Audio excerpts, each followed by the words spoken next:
Happy New Year's, y'all. Is it New Year's or New Year? Happy 2025. Okay, I'll just say that. Um, it's been a good day so far. We slept in. I made breakfast. I have been doing a little bit of cleansing, so hence the juice, and I feel great. We went to New Year's service today at our spiritual center, and it was just like so good. Do you ever have thoughts and then you talk to someone, or you go to church, or just you're listening to something and it affirms a thought that you had? That happened today, and it was, I'm kind of speechless, but nevertheless, I wanted to come on just to tell you happy 2025. I've been doing a lot of processing, a lot of things different this year, or I want to do a lot of things different. And it really started with saying, you know what? The anxiety that I normally have approaching New Year's Day, to man it clean and do all of the things, I said, you know what? I'm not doing that this year. Like, we're going to get some things in order, but I am not going to put myself in a state of stress trying to do those things, because stress and overwhelm and just doing more than I am emotionally and physically able to do well is an energy that I didn't want to carry into 2025. So I did what I could, and that was it. And then I was also reminded that, colonization has really disrupted what our true new year really is, right? And so I was reminded that right now is, we're in the winter solstice. Right now is really a time for rest and restoration and goal setting. But the true essence of the new year, right, is around the spring equinox. So I was reminded of that, and it gave me a lot of peace. Another thought was, oftentimes we set these resolutions and big goals, and we try to get ourselves into this big state of action, and it just doesn't naturally resonate. And the reason why is because we're not supposed to be doing that right now. This is a time to do your goal setting, but the true essence of new beginnings comes during the first day of spring, and that's a spring equinox. So I'm going to come back and share more about what I've learned around that. But nevertheless, I wanted to share a couple of questions that I have been processing for myself that has really served me well. And I hope that it will serve you well as well too. Okay, so let me get my phone, because I shared this on Threads. All right, so here we go. Some of the most profound questions that we can ask ourselves at any stage of life is particularly, hold on, let me start over. Some of the most profound questions that we can ask ourselves at any stage of life are, number one, what do I truly want from my life? What do I want from my work, my relationships with others, and my relationship with myself? Okay, I'm gonna say that again. What do I truly want from my life, my work, my relationships with others, and my relationship with myself? Think on that. And I realized, these can be hard questions, because you have to get to the bottom of what is your answer, right? Like, what is your answer that is not influenced by society? Okay. And when I thought of it that way, I realized that our social norms, social influences have really hindered my ability to really think, like, what does Chantel want? You know, even from my lifestyle. I remember, here's a good example, thinking, oh, what do I want for my life? And my answer being the American dream. Well, what is the American dream? You guys know the story. You know, it is the big house, the white picket fence, the husband or partner. It is the 2.5 kids, you know? And then over time, the more that I have been intentional about going on my own self-awareness journey, self-discovery journey, I've come to realize a lot of my values have really been influenced by society, and it took some time for me to think about what does that look like for me. So again, what do you want from your life?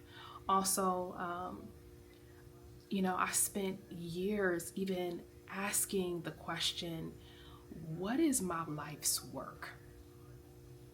Like, what am I here to do? I've always thought about big questions and sought spiritual answers to these things. But that was also, and is something that I'm still processing and thinking through. And then my relationship with others, you know, my friendships. And a big one is, what type of relationship do I want with myself? Ooh, that's good. What type of relationship do I want with myself? I think oftentimes I think about, you know, setting boundaries with others. What type of friend do I want to be? What type of wife do I want to be? What type of mother do I want to be? Am I doing this right? Am I doing that right? Right? And then I don't think about relationship with myself. So those are a few nuggets for you to chew on as you're processing and goal setting and all the things to start 2025. And I want to just offer this to you. If you don't feel like you are in a place to get in motion, to really take big action, remember, it's okay. Now really isn't the purest time to do that. So just start thinking, start preparing, start resting, giving yourself some stillness for answers to come. Okay, so there's that. Another thing that I wanted to share today was just like huge affirmation. At my spiritual center, shout out to CSL Dallas, every new year we do this new year ritual, and it's called the Burning Bowl. Absolutely love it. It's so liberating. It's a great practice that me and my family look forward to each year. And what we do is, on a piece of flash paper, we write out what we want and need to leave in the prior year, right? So for me, being fully transparent, one of the things that I wanted to leave was, of course, fear and self-doubt, second guessing myself, comparison, right? I've been having this big urge to create again, you know, to find my zone of creativity again. I know that I am on a cusp of a new era for myself because I am going into my year of one, and I want to come back and talk about that. So I know that this is, you know, a time and a season of new beginnings. And I kept hearing create, consume less, create more, consume less, create more.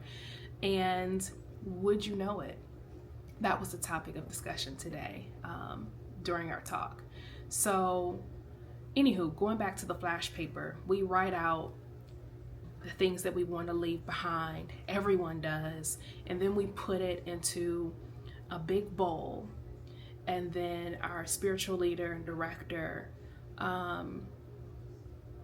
lights it on fire, and there's just like this magical boom.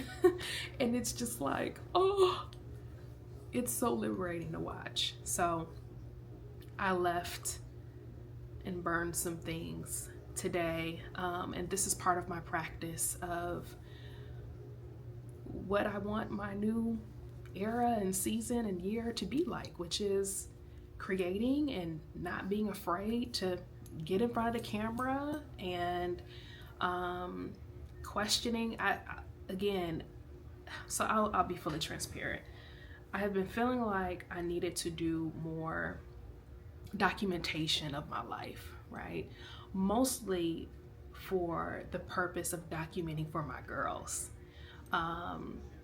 That is the sole motivation behind me putting things on YouTube, and hopefully I'll even be able to start a podcast, because I want them to be able to look back and see these things. And I even want to be able to look back on where I've been as I visualize also where I'm going. So that's that. But the topic of our conversation today was, how do I explain this?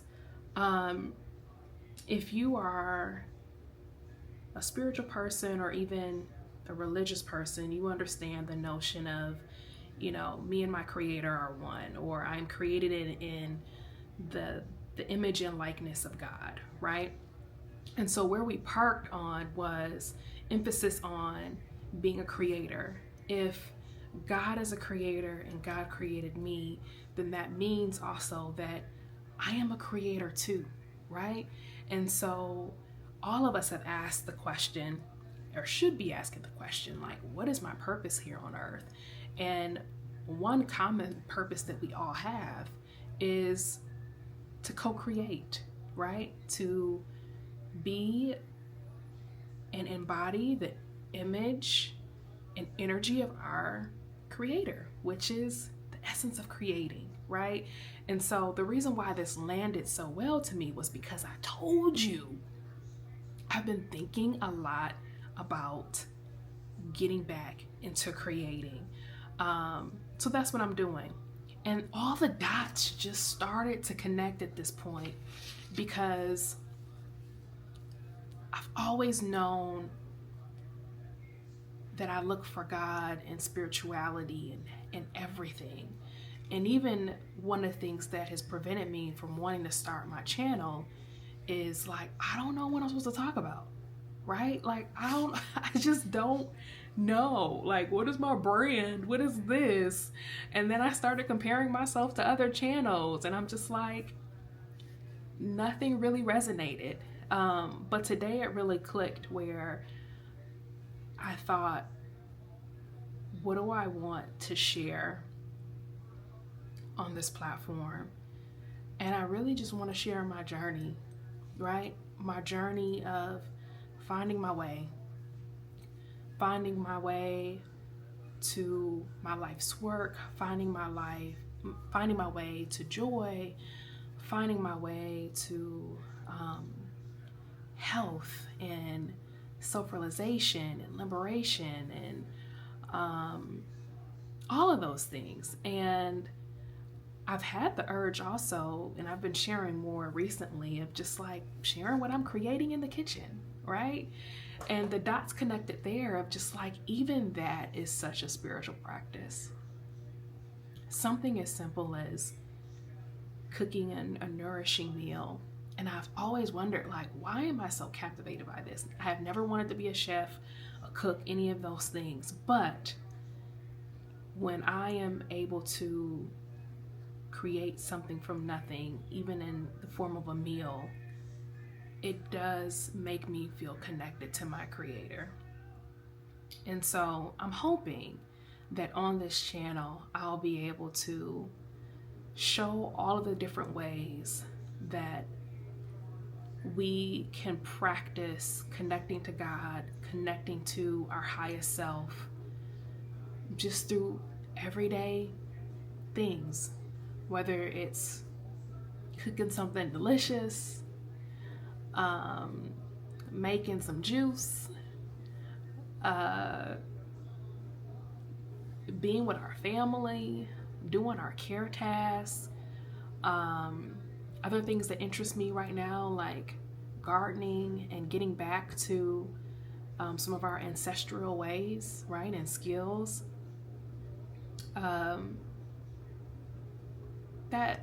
That feels right for now, right? I also have this urge to connect with people. I love just talking to people and hearing about their journeys and their stories, their life path. I absolutely love that. And when I asked myself the question of, just trying to narrow down, who am I? What am I here for? What makes me feel alive?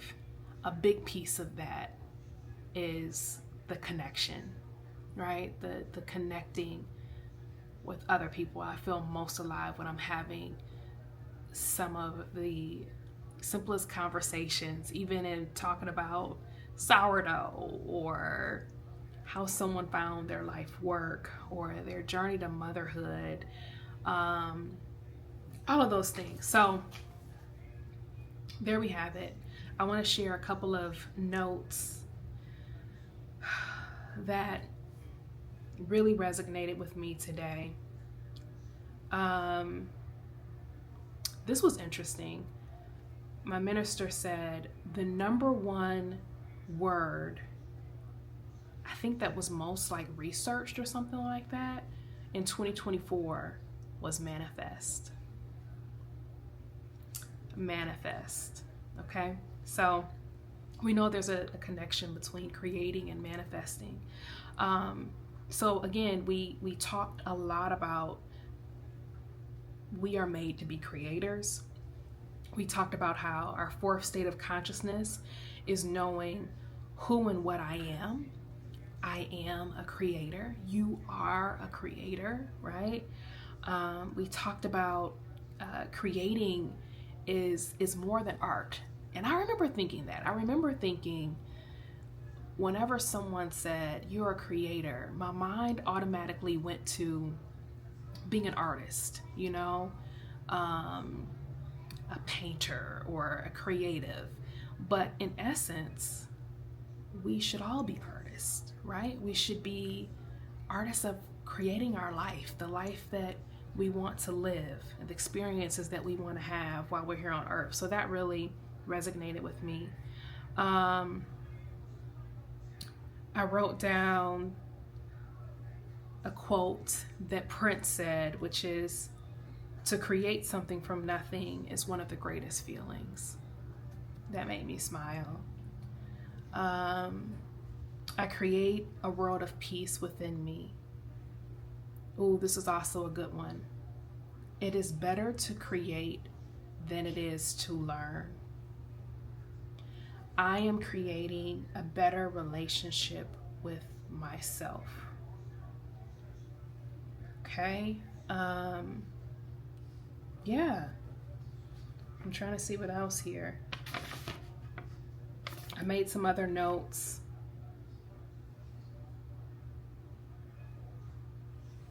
Yeah, this is really good. This is really, really good. Yeah, so I want to help you to create, or invite you to create as I'm learning to create, and deepen our spiritual practice in the midst of it. Why? Because I firmly believe that we are spiritual beings having a human experience. So for me this year, deepening my spiritual practice is also at the top of my list. I know, and I keep getting these messages and affirmations in different spots too. I know that this isn't something that I can do sparingly. It is who I am at my core. I am a life path number 7. So if you know anything about life path 7, you know that we are natural seekers. We are seekers of wisdom and knowledge and truth, and a deep desire to connecting to the spiritual world, and embodying that into our everyday life. So yeah, I am really looking forward to 2025. I'm looking forward to practicing a few of my words that have been resonating with me, which are harmony, ease, alignment, flow. That feels right. I'm also, what's pulling me again is to deepen my spiritual practice. It's also to find my rhythm with my health, right, and my food choices. I don't want to diet this year, so I left that in 2024. Instead, I also want to be able to apply, getting into the natural rhythm of the universe as it relates to what I should be eating. So lately I've also been studying, the impact of the planets, right? And my natal chart and what that means for me. So I'm gonna come back because that's also another interesting topic of things that I want to talk about. Those are things that I am really interested in. And if you ask me what I do on a Friday or Saturday night, if I'm not playing with my kids or watching a movie or just spending time with my family, I'm researching my natal chart and I'm looking at tiny house videos. I'm listening to a Dharma talk. I'm watching things about homesteading and ancestral practices and cooking and all of those things. So I'm looking forward to finding my rhythm, getting back in rhythm. And I think many of us, I know we are out of rhythm. We are out of our natural rhythm and flow. And I think it's time to get back to that. So this will be my journey. If it resonates, I invite you to join me. I am wishing you every good thing in 2025. Every good thing, your highest good. I'm wishing that and affirming that for you. I hope that you have the courage this year to ask for all that your heart desires. I hope that you have the courage to take those small steps towards your goals. I'm affirming that for you. I'm affirming a beautiful journey. I'm also affirming that the chaos that is our political state right now will not be our story. I am affirming that we will raise our consciousness within ourselves, so much so that it pours over into our communities, into our collective state of consciousness. So I think I'm going to pause there. This went a little bit longer than I anticipated, but I at least just wanted to come on and talk to you and just share what I'm thinking about, what I'm asking myself as I'm starting this, entering this new year. I'll say that. So between now and the spring equinox, I think it's just going to be a beautiful time to reflect and process and grow together. Okay, so I am going to give you your time back. I hope that you enjoy the remainder of your day. Love and light to you guys, and I will talk to you soon.